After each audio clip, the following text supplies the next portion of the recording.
So here's the full title.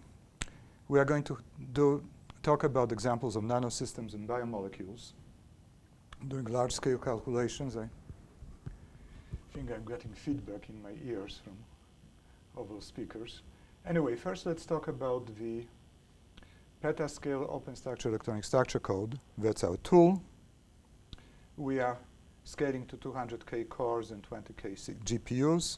We can scale better given access to the machine and further optimization.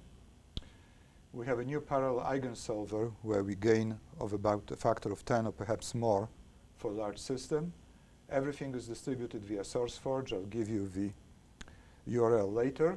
You're welcome to use the code. We would love it if you use the code. The code is fast. Here's our logo. That's why we have a cheetah.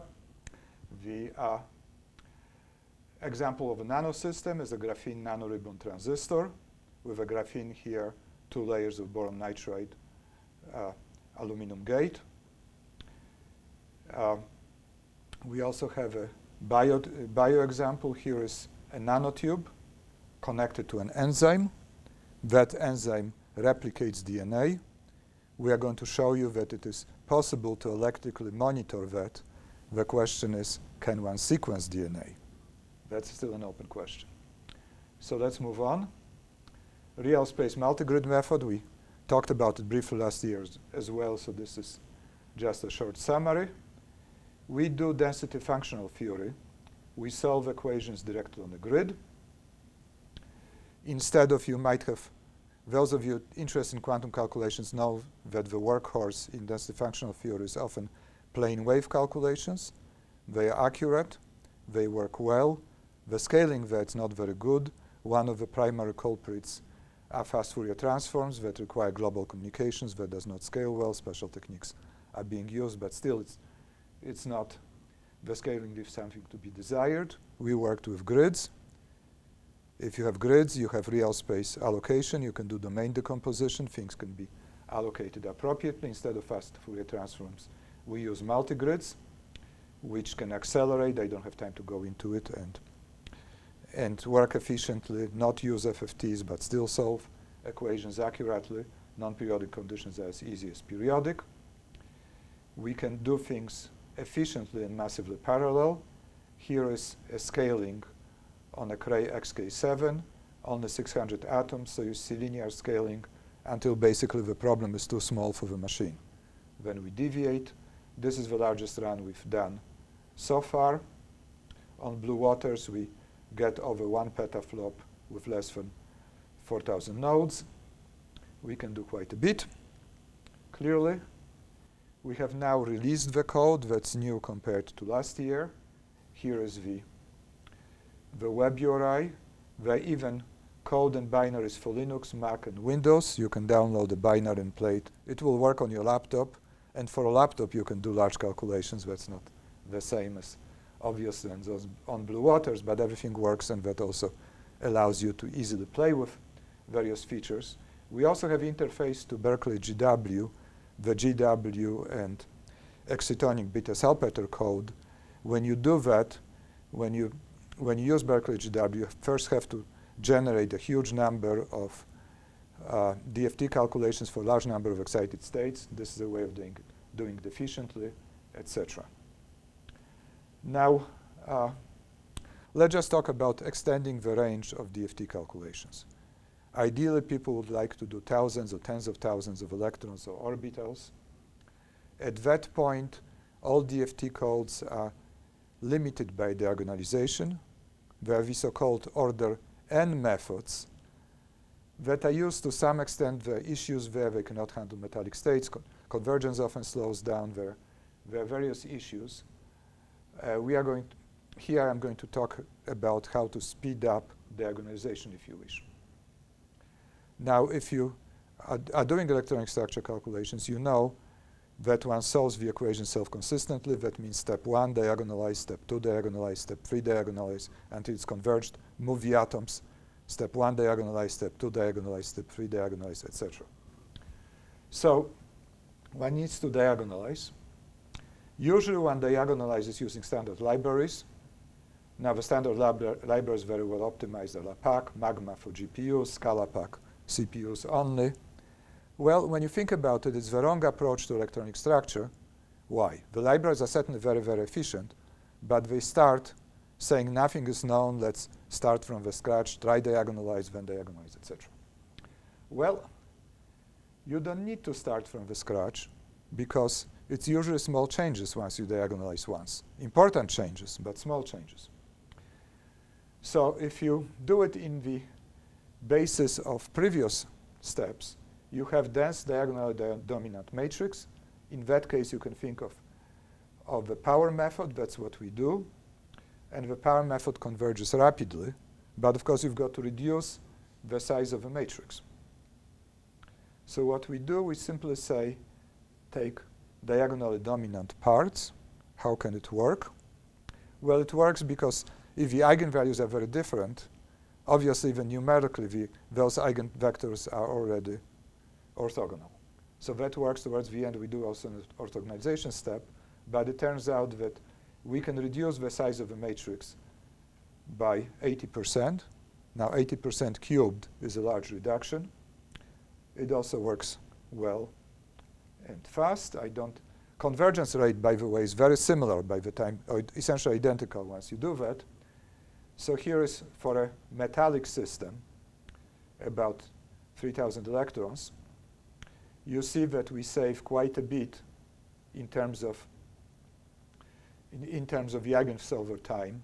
Here's a large system, 4,000 atoms. Again, we save quite a bit of the order of magnitude. The paper is on the web. The method is fully implemented in the code you are going to download. Eventually, we are also going to decouple it and just put it as a subroutine on the web, download it using your own code, test it. But even right now, you can test it. So it's not only, last time we talked about how we parallelize, how we use GPUs, etc. This year's progress is algorithms are important.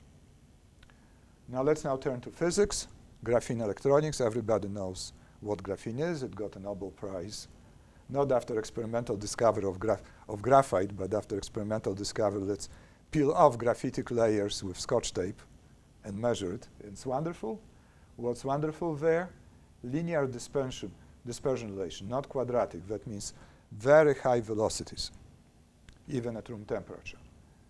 Graphene transistors and various devices have been made. One could see ballistic transport, lossless transport over large distances. Obviously, those devices are experimental. The question is, what do you do with it? See, I'm speaking a little too slow. Let me speed up. We have the non-equilibrium Green's function method that we implemented. Instead of diagonalizing, you use Green's functions. Why? In order to have open boundary conditions. Those are the only way to study ballistic transport. We are perhaps the only ones able to do multi-terminals for large systems, etc. That's not yet on the web. We need to make that code a little more user-friendly to distribute and a little more, well, basically make certain choices and prevent users from making errors. But anyway, here's basically a 5,000 atom calculation. What you see, we see transistor action at a small voltage. The on-off ratio, it's not what you'd like to have. We have some ideas of how to make it larger, but it's still work in progress. We are seeing what can one do with graphene. Now let's turn to the last topic. As you know, gene sequencing is one of the holy grails of biology. Once we have your genome, we can predict your future. Or bioinformatics, people think that they can predict something of your future, of what you're going to die from, or I'm going to die from. Anyway, there's exciting progress here that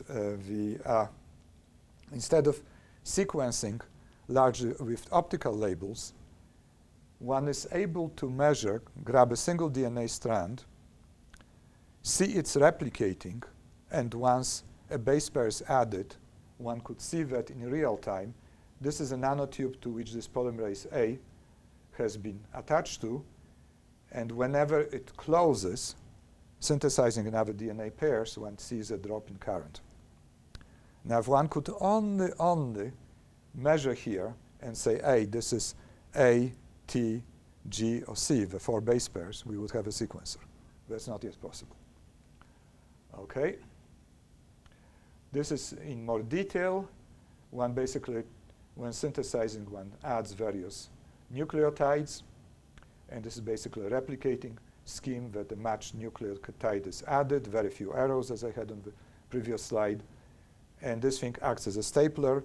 It's added, it staples, and translates, staples, translates, etc. Here's atomically how it occurs, fairly complicated thing, so we cannot talk about it in detail here. But the question is, can you calculate? What can you calculate? First, we do large-scale MD calculations, figuring out the conformation, everything, where the atoms are. Then for the atoms near the nanotube, you include them into the calculations. We then calculate the transmission. From the transmission, we can calculate the current. We see a substantial difference between open state and closed state. That's good. We see what the experiment sees. Now, can we see what is being added? Now, what is being added? It turns out that the experiment cannot see what's being added with natural nucleotides. So they try to modify nucleotides, simple modifications. Substitute sulfur instead of oxygen, chlorine instead of oxygen, again, sulfur instead of oxygen, etc. And they see changes, larger changes than before. They still cannot see what's going on in terms of distinguishing between those four. Well, theoretically, we calculate changes. The experimental resolution is about 2 nanoamps.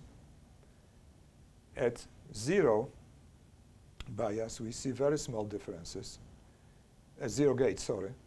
As one changes the gate, one can distinguish between some, but not between all. Experimentals actually see somewhat different changes. They also see changes. Things don't agree perfectly because, the theorists choose where the atoms are. The experimentalists put atoms there, but we don't really know where they are. But anyway, this is work in progress. Both the experimentalists we collaborate with and as hope that something can be done here. So to summarize, because I have run out of time, we talked about VRMG as a petaflops capable open source electronic structure code.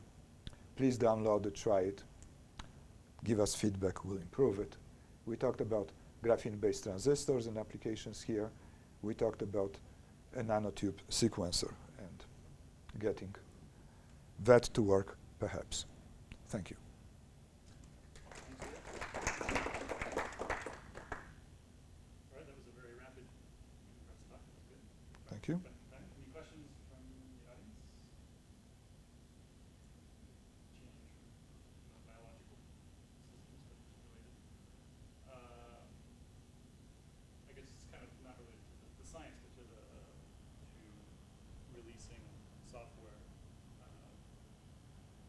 Do you anticipate in the way that you're releasing the software to provide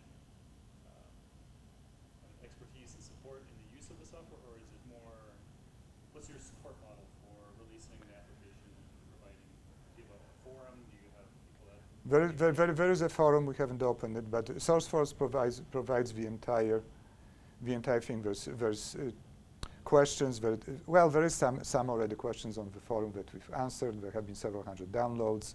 I'm not sure how many people actually compiled or run. On the supercomputers, we are happy to help you compile. It runs through a CMake, so it should be automatic.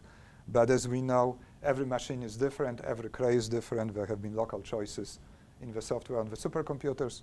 We'll help you compile on laptops and desktops, etc. We are providing binaries. We will answer questions. We will not solve every problem, obviously, but we are willing to go a certain length to help. Clearly, we cannot devote a full-time person for support. And I think it's written in CUDA, not OpenECC, is there? I think it's There is about 100 lines of CUDA. We are going to change it to OpenECC or ACC or better as those systems mature. We are going to, it uses C++ 11 standard. and BLAST subroot libraries, we are going to, on bus libraries, we are going to go to C++15 when it's there. The idea is to make it fully portable and well optimized. We have not. It is true that we have run on craze in terms of very large systems. We have also run on clusters. We run it on workstations. We run it on GPU-equipped workstations where you can do actually quite a lot. So, we. Great. All right. Just like to speak one more time. Thank you.